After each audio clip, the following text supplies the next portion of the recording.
Okay, there you go. Okay, so my name is Ashley Lambert, and today I'm going to talk to you about the sociological imagination with a focus on gender. So the sociological imagination is a term coined by C. Wright Mills. He says the sociological imagination is the ability to see the interrelationship of your own life and the historical period in which you live with institutional arrangements. So the sociological imagination teaches us to see the distinction between personal troubles and public issues. So the sociological imagination, Mills says, in many ways is a terrible lesson, and in many ways is a magnificent one. So he says that the sociological imagination is a great thing and it's a terrible thing. Learning to view the world through the sociological imagination is like looking through a broken window. The world outside the window is still the same, but the way you see it is forever changed. So basically, the sociological imagination teaches us how institutions affect our lives. So this is the wheel of institutions. Institutions are collections of social roles, norms, and social organizations that are organized to meet some societal need. So there are many different interrelated social institutions, and today we're going to focus on gender. So one very important thing when you talk about gender is to make the important distinction between sex and gender. So as you can see in the picture, it's girls versus boys, what they're born with and what they learn. So sex is a biological thing, whereas gender is a social thing. It's what children learn. It's the social construction of their gender roles.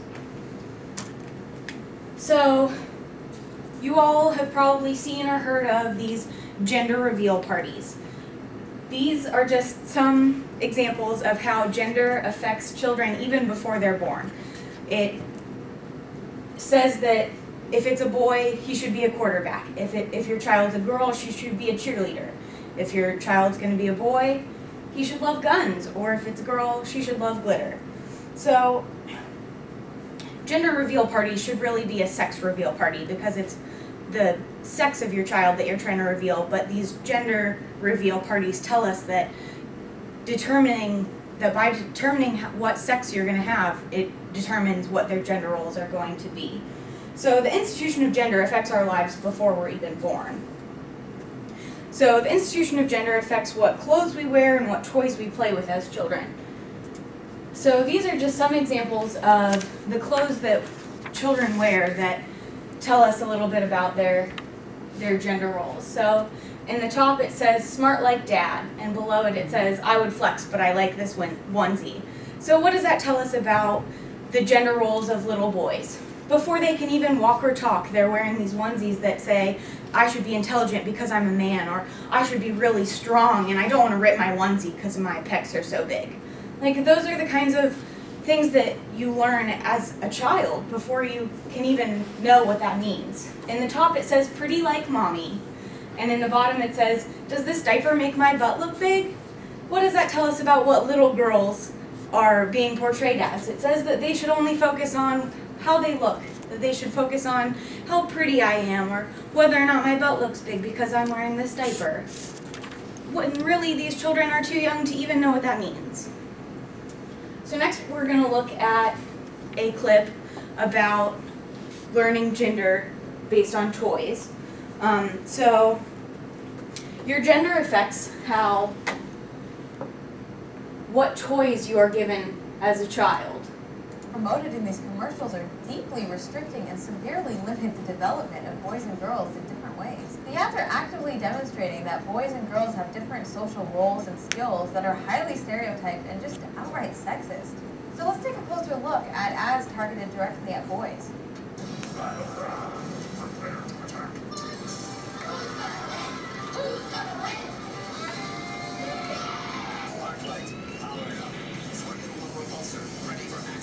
Close combat pistol, rapid fire blaster. Always ready for action. G.I. Joe, are you in? Boys have power and get to be active and destroy things. Yeah!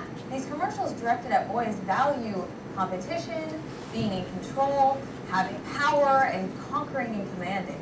Those values restrict the acceptable options for what boys are allowed to express emotionally. I've yet to see a commercial where boys are nurturing or caring. They're limited in examples of how to react to problems and how to solve conflicts. They're taught to fight, to be competitive, and to be aggressive. I noticed that there's also a few other reoccurring messages embedded in these ads targeted at boys.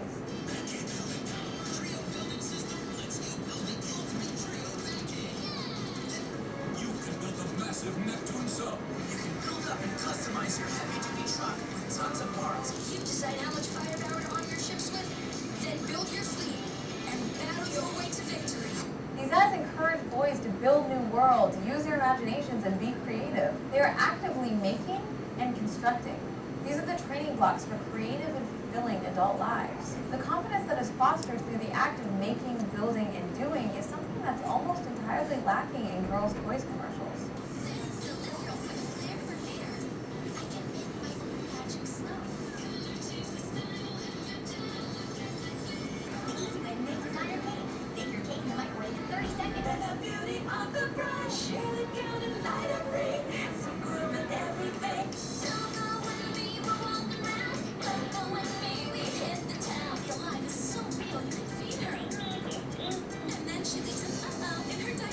So girls get to play with sparkly glitter and bake cakes and change stinky diapers.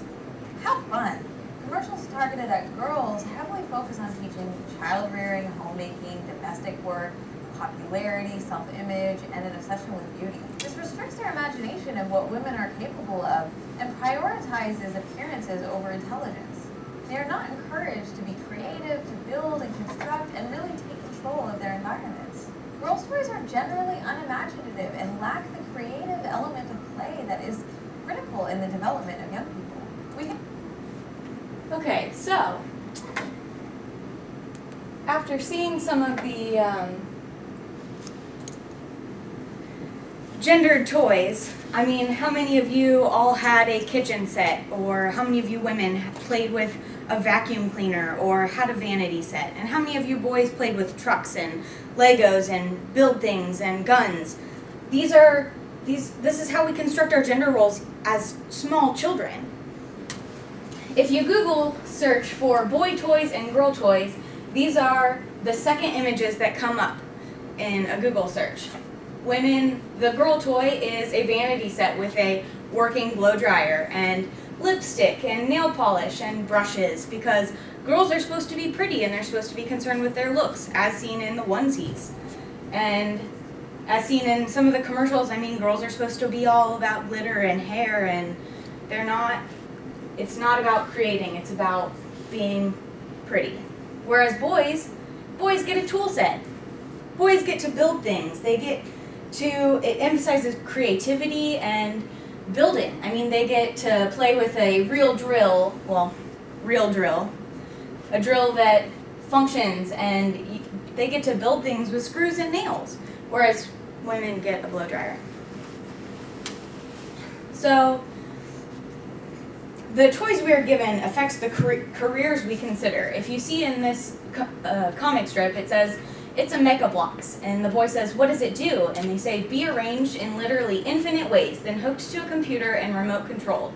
Whereas the girl toy says, it's a doll, and the girl says, what does it do? And they say, be a doll. And then subsequently it says, why are there so few girl engineers? Well, if you look below that, it's two stick figures, and it says, wow, you suck at math. Well, you put hair on one of those stick figures and make it a girl, and it says, wow, girls suck at math.